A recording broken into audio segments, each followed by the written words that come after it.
you're listening to the Neil Lamptey Show. My name is Joey, and this week I'm joined by Neil. Hello, Joey. And by the Lonely Season blogs, Laurie Kilpatrick. Hi, Laurie. Hi, Joey. Full name introduction for you there. Shall we do some moments of the week? Neil, you start us off. My moment of the week has bugger all to do with anything other than Joe Cole. He retired this week, so given that it's Joe Cole and him signing for Coventry was the best thing ever, that was probably my moment of the week. Just giving a little bit, just him retiring and giving me a chance to look back at his lovely career and just how special he was as a player and also a player.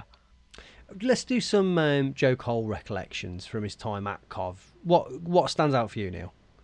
At Cov? Okay, it's first game I saw him play when I sat next to his wife. That was good. His goal, his Barnsley free kick was obviously magical. I thought it was away before. Carly's Carla something. Yeah, she was there. So she was there with who I can only presume was his like parents and stuff. So they all kind of lined up at Swindon. Swindon's horrible anyway, so that made. She must have stood out an absolute mile in Swindon. she did, yes. But unfortunately, many Cov fans don't have their they don't know much about Carly Zucker like me. So yeah, I was well alert to her. But no one else seemed to bother her, which was weird. But never mind. What else was I going to say? Oh, Joe Cole's away performance versus Crewe, which I thought was very good as well. That's another moment. In the 5-0? Yeah. Did he even play in that? One away performance. Yeah, I think it was that game. He played very well. He dropped deep. I just remember Armstrong that day. I just felt I very rarely feel sorry for an opposition, but I did for the did for Crewe that day. They just weren't ready for him that day, were they? We battered them, and it was actually boring. It was that easy. It was, yeah. But we were on a really bad run as well, and that was what was even weirder. They were so bad that even we could smash them. We were in a putrid run of form. I remember playing five-a-side, and I still feel a bit guilty about this now. And there was a lad that I used to really get on with, but that we played in one of them five-a-sides where there was like walls, and so we went for what was effectively like a 50-50, but that I knew he was going to get there just before me, and it gave me an opportunity to really flatten him against this wall. And I was like, oh man! And just there was so many times in that first half against Crewe where Armstrong looked at it and was just like, you think you're going to get there first. Yeah. You watch. Why haven't you realised this yet? Just time after time nipping in ahead of them a bit, then being like, oh man. It was this Patrick goal, wasn't it? Where he was just like jogging behind and just like, yeah, this is not going to end well for you.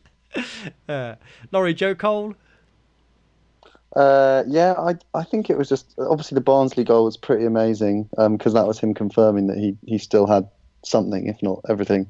But I think even just that first game, I think I might even have been with you, Joe, Rochdale away on a Tuesday night. Yeah, that's right, yeah. He came on for his debut, or I think he might even have started and got dragged off after like 50 minutes or something, but he had a chance. He was on the edge of the box and just like dragged it wide, and you were like, oh, that is actually Joe Cole, though.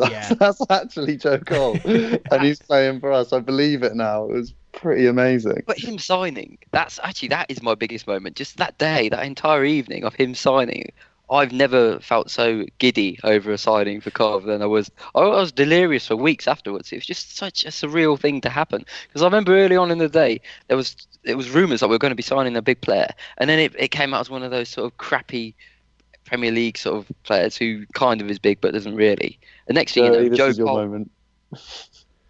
I think that was the very zenith of the Mowbray era, wasn't it? Because I think probably the Joe Cole signing and that Gillingham game at home, the 4-1, I don't think it really peaked very, very soon, didn't it? And then kind of tailed off quite drastically after that. But those highs were so like euphorically high, considering they weren't winning a competition. But that Friday night where we signed him, I just remember Cov fans being in an absolute meltdown. It was brilliant, weren't it? But Joey, what was that? What were you saying to me before? about You the what? player we were meant to be signing on that day? Well, yeah, we were quickly talking while we were waiting for you, Neil. But do you remember what the preamble to that was, Neil, that day? No, I'm trying to remember. Who was it? Well, the big rumour was that we were signing Chris Eagles. Oh yes. And we were just saying, you just picture Chris Eagles just driving to the Rico and just being like, got me your contract. And then it's just his phone going off and being like, hello. You're signing Turn who? around, Chris. Yeah. Pop off home, mate.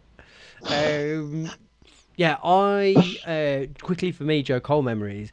The big one was that picture of him with Latif stood in the background. Will always be in my mind for me. I said to Laurie before we started, I've been desperately trying to find that photo, but I can't scroll back far enough on Twitter because it freezes it. But the other thing is that there was a point where, and it peaked at the Bury game that we won. How crazy is it talking about this season? Beating Crew 5-0 away, beating Bury 6-0 at home, just nonchalantly breezing past teams occasionally. But I think Joe Cole made 4 goals out of those 6. And I remember coming back with Paul and saying to him, when you really think about it, how hard can it be to kick a ball from a corner spot onto somebody's head? Because Joe Cole does it literally every time. Surely, how... And I was starting to question football after watching it, because I was just like, he's making it... If it's that easy, why can't more people do it? Because just for a period, if he took a corner, it just seemed to go in.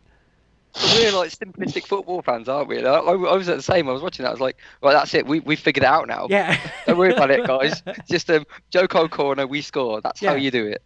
Chris Stokes popping up, knocking goals in Joe Cole corners like it's the most normal thing in the world. I was up for goal of the season. Do you remember that? I don't, but it shouldn't have been, I guess, in a nutshell. Laurie, we've given you sufficient padding time to think about a moment of the week. Have you got one for us? Yeah, so I'm going to resist the temptation to name Madders' prank that he filmed on Twitter on Demarai Gray as my moment of the week, just because I can't keep choosing Madders-related moments. And I'm going to go from something from the game, which was Tom Bayliss picking up the ball just inside Burton's half on the diagonal, kind of waltzing past 3 Burton players who he just kind of, in the way he kind of runs, not really running, just kind of... Yeah, sauntering, like he's not trying, and they're all really trying to catch up with him. He sees the diagonal run from JCH and he thinks, shouldn't have thought so. And he's still 20 yards out and he sees a tiny little square of goal in the top corner and he just collects himself, drills it almost perfectly, and we're right behind it and you just see it float in a kind of agonizing diagonal over the bar. But it was just vintage Bayliss, and yeah, I just absolutely love watching him do that. Does it a lot, doesn't he? We'll come back to Bayliss in a second because I thought he had a really interesting game. I'm going to go for a really disappointing lack of CWR watch material. Something that I was hoping would flourish into a regular feature here. I thought Clive did perfectly well. I thought Winchy was giving it some credit where it's due. It was a professionally packaged product on Saturday, I thought. But any mistakes at all? Well, did you? Not that we're here to pick them out. Didn't you crack one out early doors? Something happened. I can't quite remember. What they called him, Connor Harris, didn't they? Is that one? Possibly something like that. But no! I'll tell you what. I threw out. Clive was really, really cross about the fact that there were sponsors on the pitch having their photo taken. There we go. Yeah. I don't understand what he was annoyed about. Really, he was like, that's for some reason these people are paid their money, so they have to come out and have a photo with the players. I'm thinking, all right, Clive. What else are they going to be doing in that period when everybody's just jogging around? It's fine. He seemed really starstruck by Nigel Clough as well. He was really keen to talk about Nigel Clough as much as he possibly could. And I think more than anything as a kind of open door to being able to mention Brian Clough's name.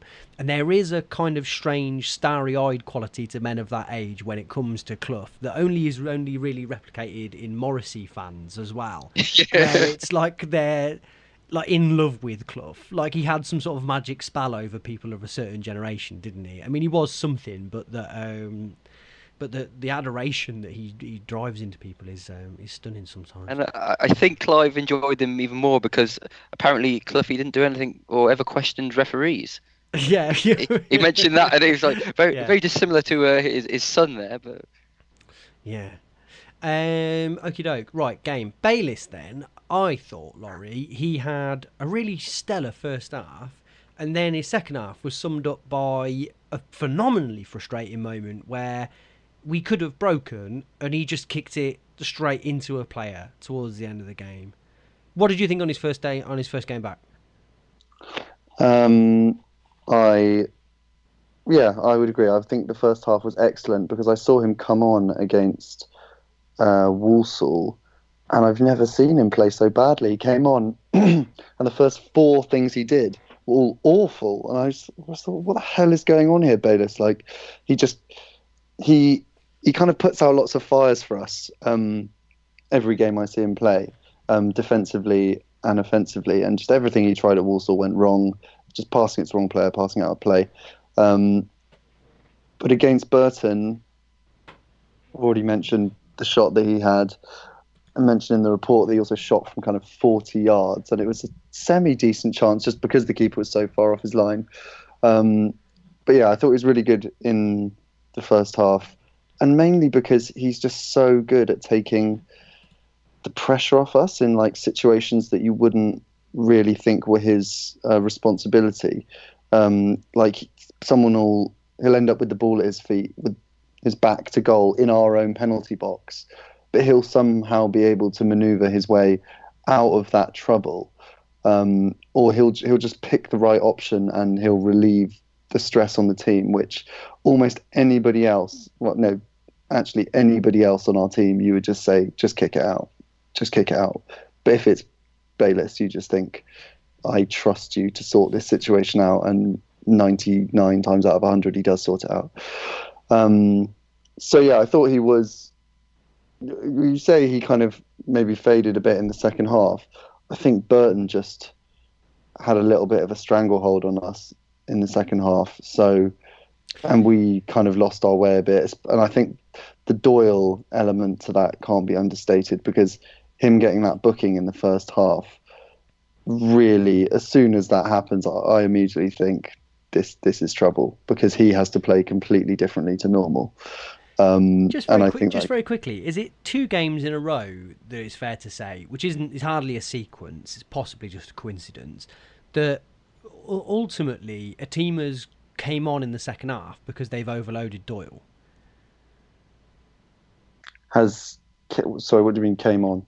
Sorry, so 2 league games in a row. So who did we get beat by before Walsall? Drew with Accrington. That's the game that I'm trying to think of, where they really stepped it up in the second half as a result of trying to catch him out in possession. And I thought there was a number of things that they did, but one of them was that they really went for Doyle and sort of, because we had no Bayliss, it was a go-go and Doyle was the one that was trying to use the ball the most, and they sort of saw that maybe he wasn't the best placed for that and caught him out in possession quite a lot. And I thought that was ultimately why Robbins had a very strange post-match thing with Doyle, where he went to say something and stopped himself, and I think he was going to criticise him and then thought twice about it.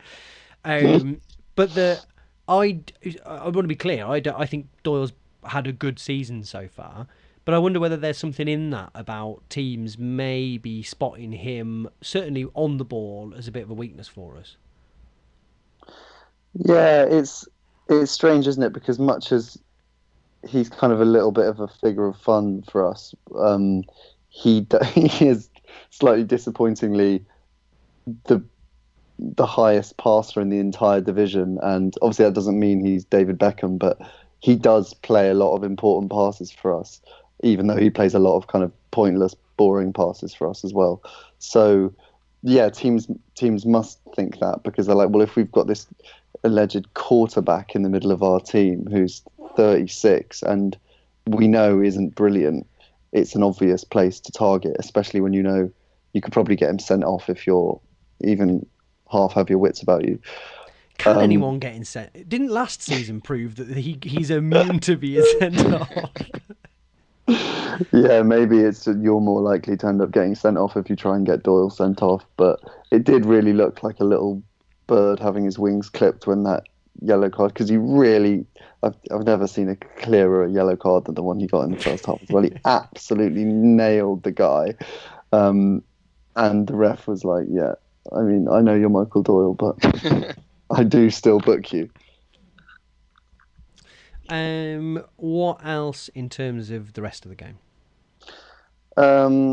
So yeah, I think it was actually a really good. I read the Burton review of it, and they said that it was a pulsating fixture, but because it was so frustrating, that kind of got a little bit lost in my viewing of it. I just saw it as a really stressful game. In the first half, they were definitely. Well, me and you disagreed about this when we exchanged the messages, but I thought they were much better than us. They really better. I just think they just looked so comfortable on the ball. They moved it really quickly.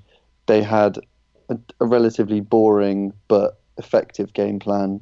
They would get it out wide. Their wingers would stand up our fullbacks and try and get shots and crosses in, just like kind of standard League One fare. And I think we dealt with it pretty well on the whole. Like Lee Burge had to make a couple of decent saves.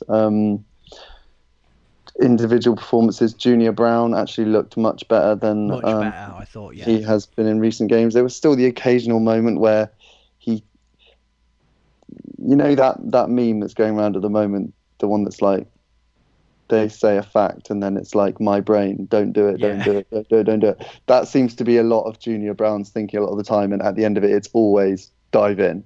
And then, don't run massively out of position towards a player and dive in. Yeah, they just immediately do it. Yeah. But fair play to him. There were many fewer moments like that in this game. There was one where he kind of headed a ball back into the danger zone when he should definitely have just found touch, which almost led to a goal for them. But yeah, I mean, definitely marked improvement from the last time I saw him. It was a little bit disappointing quite how little Connor Chaplin was involved, especially after listening to Paul give him a bit of grief on the last pod. And I am a massive Chaplin fan overall. I just think he's just a classy player, and like if we had more players like him, then we'd be a better team. But Neil, what did you make of Chaplin on Saturday? I agree with Laurie on that one. I think he's he reminded me in many respects of, it's kind of like Tony, where you've got this really classy player and you know he's good, but if they're not in the game, there's nothing they really offer you. And I just felt like he was well out of it. He just didn't seem capable of kind of getting onto the ball, and then when he did get on the ball, there was no real spark there. And I guess the worry with him is that this has been a kind of a theme of over the last few games, really. So even though other players around him have been playing well, it's kind of, he's been quiet for a few games now, and I do wonder how you sort of resurrect that spark that we saw when he first came into the team, because I think there's no doubt in that he's got some quality, and I think he's quite quick as well, isn't he? I've not made that up. He's quite nippy. He's got a little turn of pace about him, but for some reason on these games when he's really quiet, I just don't. You don't trust him to sort of show that pace at all, and you don't really trust him to reach the ball, or when he's got the ball at his feet and he's running with it, he doesn't strike me as quick as when he's on sort of form. So it's a strange sort of situation for him at the moment. I'm not sort of sacking him off at the moment. I think him and Clark Harris is still my kind of go-to up front, but I think we have to start thinking about ways to alternate and ways we can kind of work without him, because I think the go-to response for Robbins at the moment is, well, take off Chaplin and put Huula up front, and that doesn't work for me either. Well, I don't care if Huula thinks he is a striker. For me, he performs better on the wing. So we've got a few options, and none of them are really. I guess, Joey, your preference at the weekend was Bakayoko. I mean, I'm only ever joking about Bakayoko. Because I've only been to one game this season, and it was that Charlton game. He will just. He is a hero, and of course he is. Yeah, and it's about where those things happen and who's there and whatever else. But it was just hilarious that day. I feel for him a little bit because of all of the players who've been brought in. It's hardest to see what the justification for spending money on him was. Because he's perpetually offside, like he's just never onside, and I don't understand what that's about. And I sort of think when I look around now, I think if Biamu was fit, he would be ahead of him. Mm-hmm. And if Ponticelli wasn't at Macclesfield, I kind of think I might prefer you than Bakayoko. But he's still reasonably young, isn't he? The thing I would quickly chip in on the Chaplin situation, and without wanting to be too boring, is individually, I think him and Johnson Clark-Harris have had all right seasons so far. Not set the world on fire, not awful. My worry is that the more they play together, the less of a relationship they seem to develop. And the main thing that bothers me is that someone needs to... Well, and this is my... I'm sure that anybody actually involved in football would cringe at how stupid and unenlightened this opinion is, but I'm sticking to it. I feel like that when one is on the ball, the other one can't have their back to goal waiting to be the link player. One of them has to... They either have to work out a relationship where one is on the shoulder and one is not, or they have to understand that when one has got the ball, they can't be looking to be the link man for the other, because consistently it feels like that they are running towards each other, but that neither is the other guy that's off, that's not on the ball. They're not looking to make a run to the box, or they're not looking to peel off or anything. They're looking to get a pass into feet for some reason. And with Johnson Clark-Harris, I can understand it more because nominally I expect that that's his role in the team. But don't I feel that Chaplin, if you'd have cut all their heads off, sort of metaphorically speaking, and then you watched them play and you had to guess who was who, I would guess that Chaplin was Tony Andrew. And I just gobsmacked because that's not what I was expecting, and that's not necessarily a problem. But I don't think you can have a sort of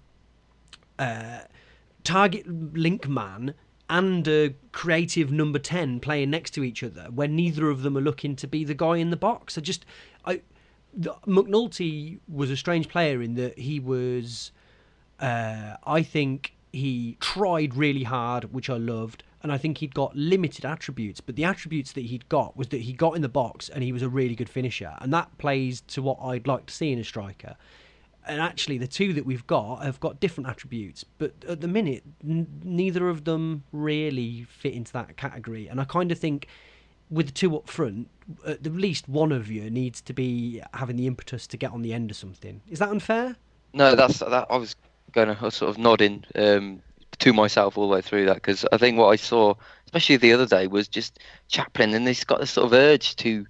He follows the ball a lot, and there was a few times in that second half especially where Clark-Harris did an okay job at holding the ball up, and Chaplin, rather than giving him an option, would almost stand within a few feet of him, very close. Try and stand right next to him. You sort of think, oh, this isn't sort of Hazard and one of the other small jinky players at Chelsea where they can do all these nice 1-2s. This is Johnson Clark-Harris. He hasn't got the sort of the deftness of touch to work with you. So you need to use him, which is use his strength and try and work off him. And they were just sort of following the same ball too often. And it's strange because they are similar players, and I think they've both got a lot to offer. I think what I'd like to see is maybe one of them maybe adapting their game slightly just so they can work a little bit more for the team, because I see us as less of a intricate team, as more as kind of a dynamic sort of pacey, we'll break when we want to, and like with Bayliss and the wingers, we've got a lot about us on sort of a speedy attack. So what I don't want are our two strikers really too close to each other and try and sort of really intricate play, because it doesn't suit the rest of the players around them, I don't think. And I don't think we quite get the ball. With what I loved when we had Biamu last season is that they aimed to get the ball to Biamu very quickly, and Biamu was capable enough to bring it down and use it wisely quite quickly himself. And I don't feel like we've got that speed of ball out to Johnson Clark Harris in the same way. And if anything, the play goes much more through Bayliss, which you'd expect, understandably. And Bayliss's passes go through Chaplin, typically, rather than to Johnson Clark Harris.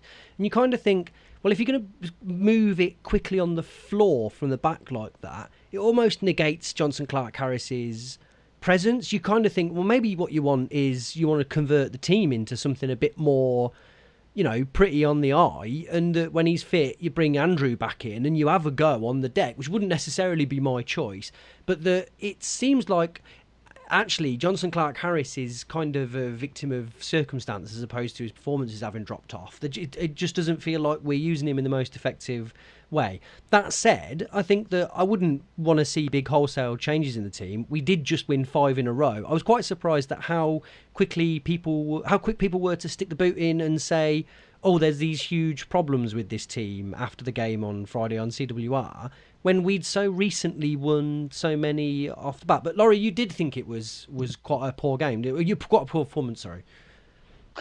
I didn't think it was a poor performance. I can't believe people are putting the boot in on this team, because I wasn't disappointed to lose to that Burton team. Like, they were extremely organised. They took their chance. Well, we took their chance for them, and they strangled that game when they needed to in an unbelievably professional manner. Like, all I could think about was the way we tried to see out the Doncaster game compared to the way they saw out that game, and they just didn't play in a different way. It was the perfect home performance when you're leading. They didn't sit back and invite any pressure.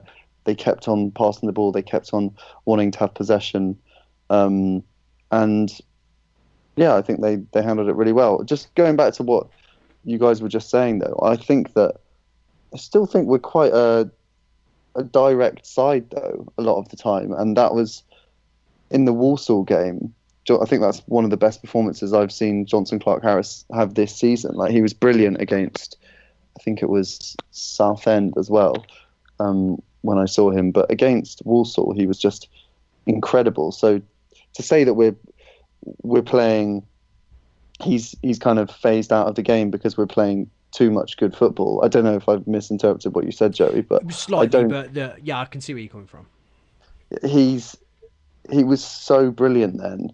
And he was slightly less brilliant against Burton because of the reasons you guys have been talking about. Like, he didn't have the same support, or he was just slightly more off, or maybe they were defending him in a slightly better way. But that was one of the main reasons I was annoyed when he came off for Bakayoko, because Robin seems to think that, because often Johnson does look a bit tired, because he has such a physical job to do. Yeah. But on this occasion, he really didn't look tired at all. A. B.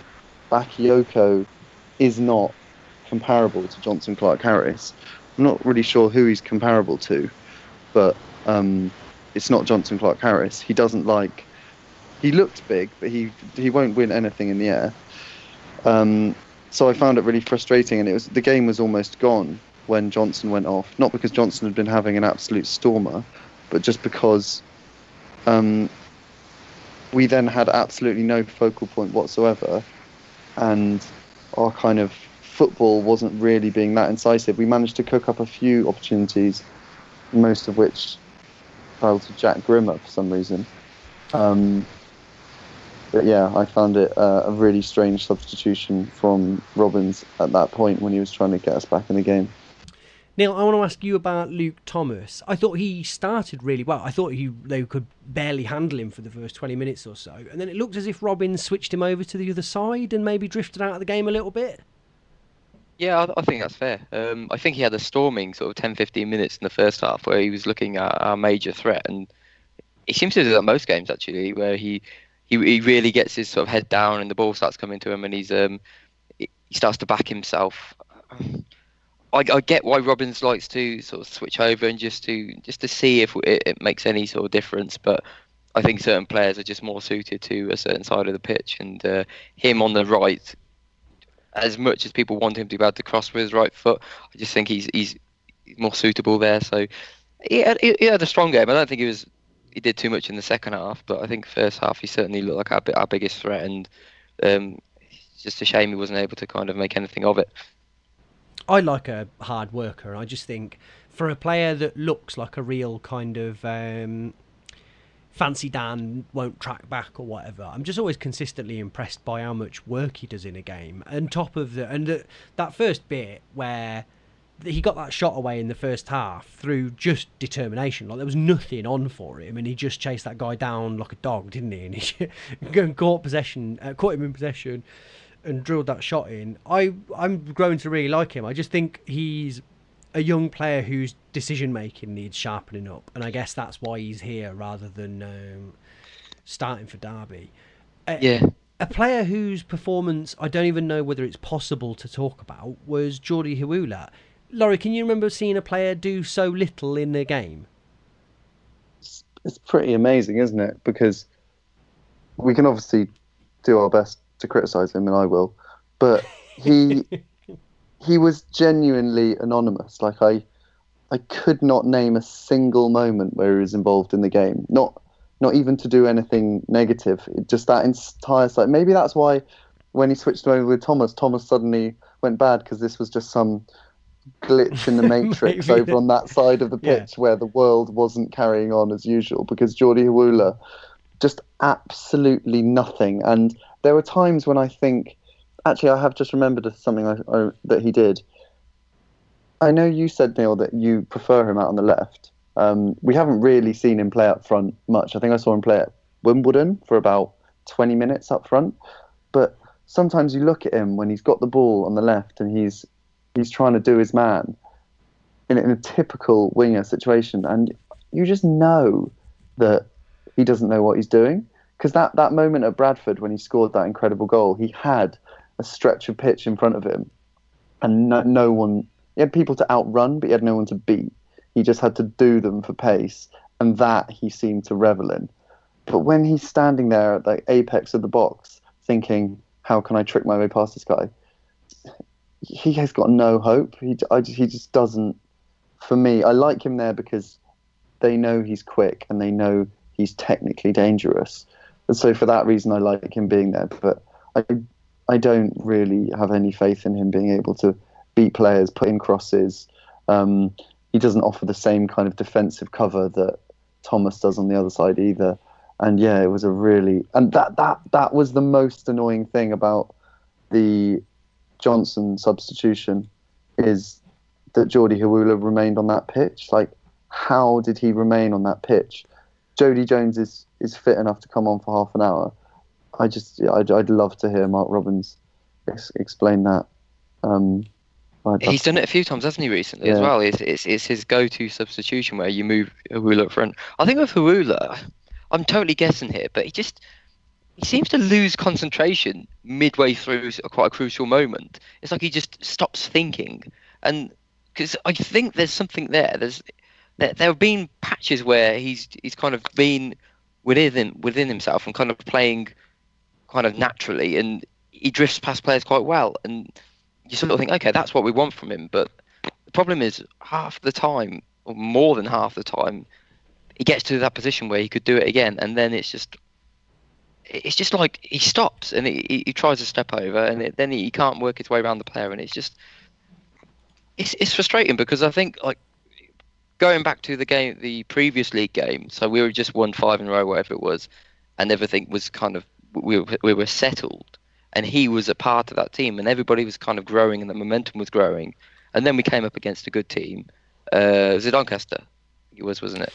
Accrington was the... Accrington, that's it, yeah, sorry. So we came up against them, and they played well, and they stunted our run, and that was all well and good, but we got the last minute equaliser, and it kind of felt okay. And then, due to the circumstances, you suddenly have 2 cup games in a row, and Robbins fiddles with it, and then you lose at the weekend, and suddenly everything that we built up to that point, through like various reasons, I don't think you can now return to. So it's frustrating. It's not saying I want to sack off everything that's happened, but what I do think is that suddenly we're at a point now where we can't just put exactly the same team that was out previously in those 5 games put that out again and expect it to start playing as it was before. So bringing Sterling back in and just returning to exactly what that team was. It's just annoyingly just through this period of time, through cup games and change of mindsets and all that sort of stuff, everything's kind of muddled up again now. So I don't know if I've landed on this point, but it's just,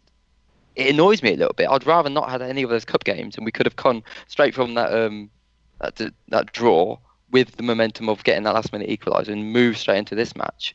And then you would still feel there was some sort of flow between the team. But now, Huul is one of those examples of a player who I'm not sure if I would keep him in next game, simply because I think he was very much riding the momentum of that earlier sort of team and being part of that unit.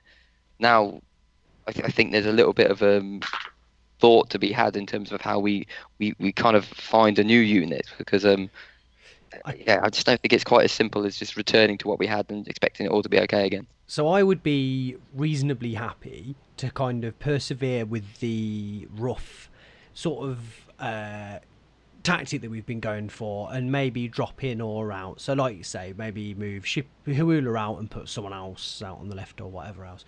But I tell you what, I would and I'm massively getting ahead of myself here, but I can't help but look at it and go, oh, delish. Is 4-3-3. Jones, Chaplin and Thomas up front, with, bearing in mind, a predilection for well, to be fair, both of them cutting onto their left, but I think there was it. But I think you could sort of play both of them either side of Chaplin and let them kind of go wherever they wanted.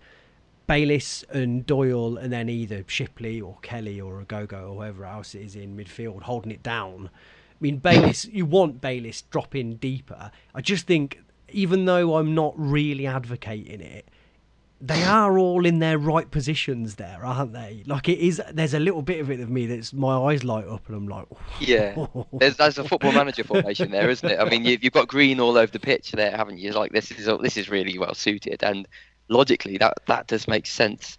I think we've all learned that the rest of whatever team we think makes sense doesn't actually make sense in reality, does it, annoyingly? So no. What will happen is, more likely we'll stumble across another team that will potentially start winning again, and we'll go with that. Because I'm not like advocating we change the team or switch it around. All I am saying is that 5-match winning run, kind of, that's gone now. That's happened. Yeah. There's nothing. It's just the way football works. I just don't think you can just.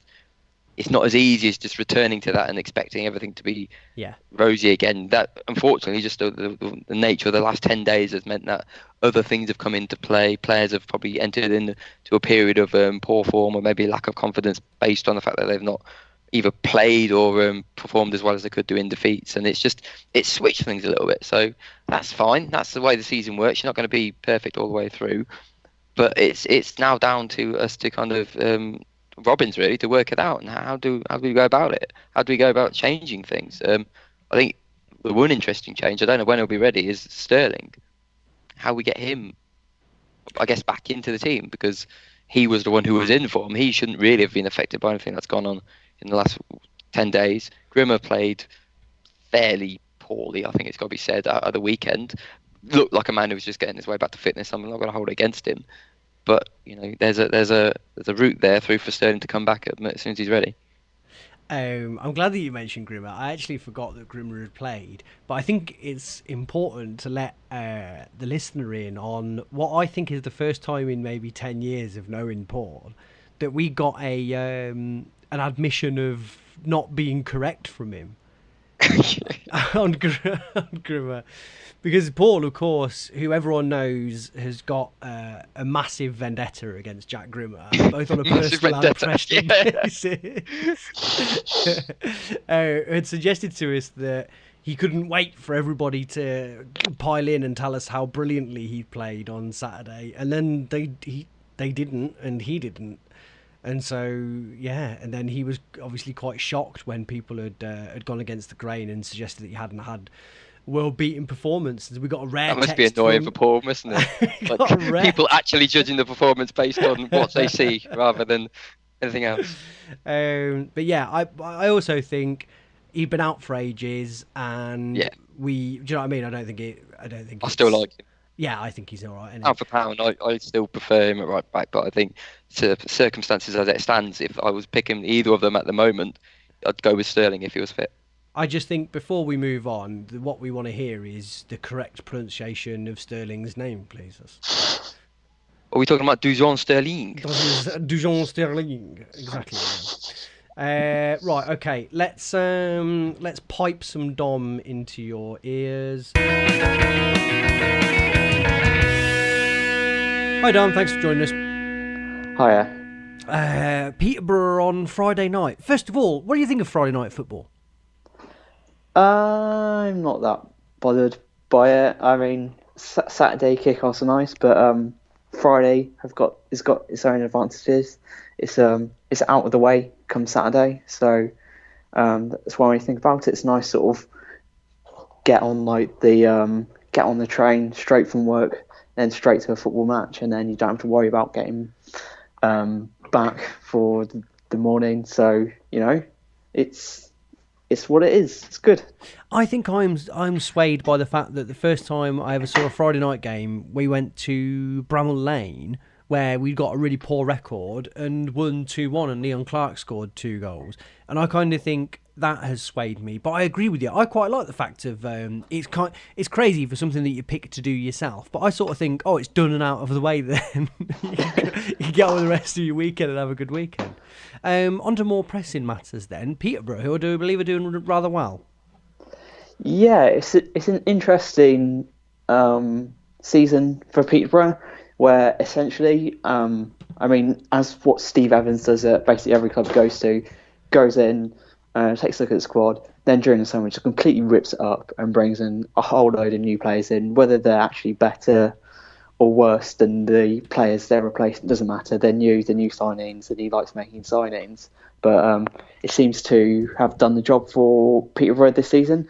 Although, if anyone's been paying attention to stuff like experimental 361, sort of the expected goal data, it looks like Peterborough have been incredibly clinical in front of goal this season and have invited a lot of pressure onto themselves defensively, but have been able to ride it out. So they might not be as dominant as a side, I think, in third place in the division you would expect them to be, but they could really sucker punch us. Do I need to ask you how Steve Evans is setting up? Well, the thing about Peterborough this season is that, yes, they're very physical. They've got a lot of players over 6'2", around 6'4", but they're also incredibly quick on the counter-attack. They've got Sariki Dembele, who talked about at the start of last season with Grimsby, sort of had a very inconsistent season, and Grimsby fans were almost happy to see the back of him, but he's been incredible since coming into Peterborough this season. He's just absolutely rapid and incredibly skillful, and this season he's got a real final product to him. He's putting really good crosses and set pieces in as well. So was he out of contract? They signed him for money. Oh, did they? Okay. Well, Yeah. For some reason I thought he went for free. I was going to say incredible signing that, but yeah, even still for money, it was a really, really special player that I remember you deliberately highlighting, in fact, at the start of last season. Yeah, and then on the other flank they've got a player called Joe Ward, who they brought in from non-league last January. Didn't really hit the ground running last season, but it's a very hard-working and quick winger who is also making an impact on the other side, and he's keeping out Marcus Maddison from the side, who, if anyone's followed League One football, even with sort of a cursory glance over the past 3 or 4 years, he's been essentially the best creative player in League One, always at the top of those assist charts. Got a very sort of languid kind of player, can float in and out of games, but just an incredible striker of the ball, and just has got a lot of just really just incredible, crazy, ludicrous long-range strikes on his highlight reel. Okay, anything else you'd pick up? I mean, it's a game that you presumably would think would be quite difficult. I think it might be quite an interesting game, just based on the way Peterborough have played and set up this season, where they haven't necessarily been just dominating sides and blowing them out of the way as their goals and wins would suggest, but actually they're a side that might try and lure us a little bit onto them. They might invite us to have a little bit of possession for trying to hit us on the counter attack, and it'd be quite interesting to see how we might deal with that. I think another thing to point out is they've just got very big centre backs. Basically, I think it could be quite hard for us to bring Jonathan Clark-Harris into the game, or even like scoring from crosses or set pieces, especially as Tom Davies seems to be out injured relatively long term. It could be quite difficult for us to do the things that we have been doing relatively well this season, based on sort of going sort of direct early up to Jonathan Clark-Harris, him holding the ball up, bringing others into play, and also that threat from set pieces that we seem to have built up. So I think it might be quite an interesting contest to see how we try and adapt our game to Peterborough's. Very good. One final thought on this is I noticed earlier that Barry Fry is still involved at Peterborough, which means that is director of football, manager and chairman combination of Steve Evans, Barry Fry and Darren McAntony. Have you thought of anything more terrifying than that today? I mean, football related, no, but yeah, that's you. I was also thinking this when I was sort of putting together my notes that Darren McAntony seems to have a track record of sort of appointing the sort of boogeymen managers. So he also had Graham Wesley as well, and I don't know whether it's sort of that sort of Marilyn Monroe complex where he thinks, okay, I'm going to be the chairman who Graham Wesley leads the team into the championship. I'm going to be the one that Steve Evans is going to make his crowning glory. Yeah. Let's be charitable and describe them as big personalities. Yes. Care to make a prediction before we go? I'm stepping out in the prediction game. I don't know if anyone's noticed that I've changed the structure of my preview specifically to forego me having to make a prediction. I mean, I'm probably about as reliable as like a national rail timetable at this stage. So yeah, it's not going to publish them. It's like you're making some sort of meta point about the redundancy of trying to predict football, in that you have these incredibly detailed previews with knowledge up there with anyone that I could imagine, but the most horrendous record when it comes to predicting outcomes. But it's like I sort of try and line up all these factors and all these rational judgments to it, and then when it got to the prediction time, I was sort of consulting like prayer beads and the winds and zodiac signs. Like there was very little related to what had actually preceded it, and in the end it was just random, where I'm like, oh, we're on a streak so we might lose. So I mean, that's not really predicting, so that's why I'm ducking out of the game. You can never account for Tom Bayliss nodding one into his own net, I suppose, can you? Was it Tom Bayliss? Well, I think that's... So the common... originally, it was Jordan Willis was the name that was being chucked about, but I'm sure I heard somebody the following day say that it was Bayliss, in fact, that got the last touch on it. And he tried to score an own goal that game as well, so it's a mixed showing for him. So, yeah, there you go. Okay, right, speak to you next week. All right, speak to you then. Thanks, Dom. Okay, right, let's do some... We actually haven't really got many listener questions. We've got a couple of good Snog Murray McQuoids if you allow us to wring the very life out of this limited feature. James Tallis. Hi, James. He says, your choice is from a team of Gary Breens. Gary Breen, or Gary Breen. Laurie, you can handle this one. Barry Green. You would just, that's your vote there. Neil, I'm not gonna ask you because that joke is fully done. Ian Heron, hi Ian, says, since French is the language of love, try these for Snog Murray McQuoid. Max Biamou, Roman Vinslow, Matthew Manset. Neil, let's have yours first, please. I mean, could there not be a more sort of set in stone answer here? I mean, I think everybody's going to go the same way. You snog Vinslow, obviously. Yeah. You marry Max, obviously. You avoid... I forgot his name, so we avoid him. Manset. Manset, yeah. That's it, isn't it? That's the correct answer. I mean, that's definitely mine, obviously. But Laurie? I don't think I'd want to marry someone taller than me, so I'd probably marry Vince Lowe and get off with BMW. See, I feel like I would be, and apologies if this is an awful opinion to have, I don't think I'd be overly keen as a first choice to marry a woman that was taller than me. But I feel like if I was marrying a man, I'd want him to be taller than me. I don't know what that says, but I feel like that'd be a nice way around to do it. Perhaps that balances. You're thoroughly socialised in your gender expectations. Perhaps that balances out the chauvinism there.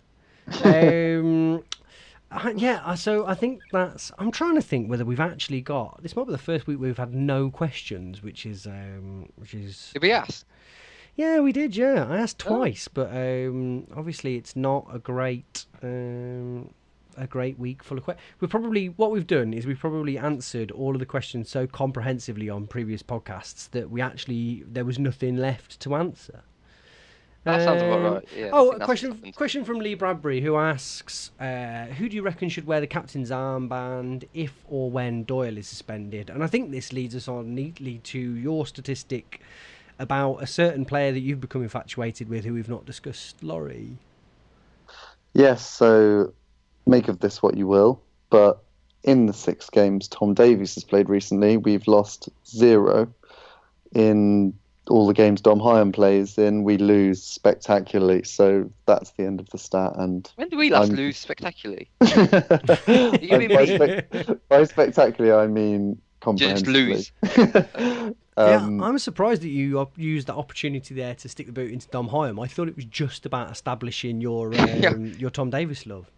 It is, but I mean, Dom Hyam is the obvious cock blocker between Tom Davies and the first team because Jordan Willis is so firmly ensconced in that side. And yeah, I really think on Saturday, does Jordan Willis nod that into the top corner if Tom Davies is there? Probably not, because Tom Davies has intercepted it before it's even into the penalty box.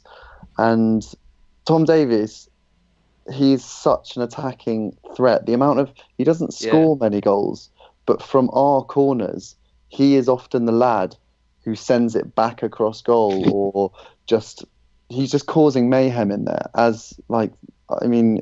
He's a mayhem causer, and I won't hear a word said against him. Where is he as well? Is he injured? He's injured, yeah, which makes your entire screed redundant. He's not been dropped. He's Do we just hear injured. much about injuries nowadays? It just seems like every weekend, there's injuries, and then it's the first we've heard of them. Yeah, what's going on? Are people not asking questions? No, I asked this about Reece Alassani the other day, who has just disappeared off the face of the earth. Apparently, he's got quite a long injury, but that kind of passed me by. I think if you go looking for it, it's there, but. Usually, Kev Monks will keep you up to date if you ask someone of that nature. He's doing it for free. I want the people getting paid to tell me. Well, are they getting paid?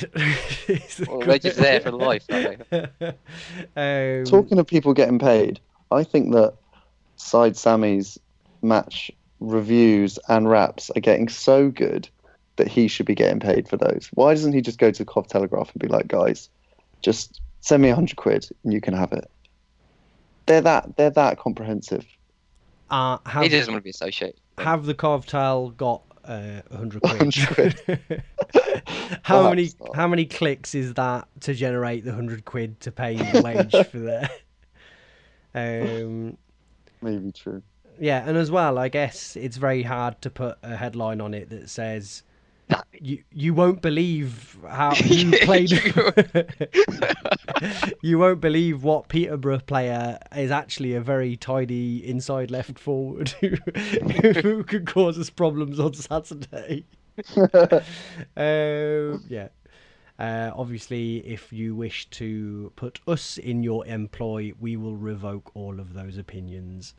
I think that's everything then. Oh no, it's not. I wanted to push you in the direction of the official CCFC LGBT group, who I am filling for time because I can't remember their exact address. They are at...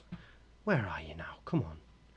at LGBTCCFC on Twitter. So it's run by Neil Is there no Bees. Q on the end? No.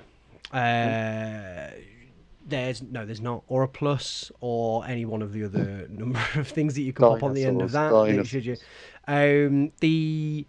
So Peterborough on Friday is the officially designated EFL Stand Up to Homophobia, or whatever the name of the campaign is, day.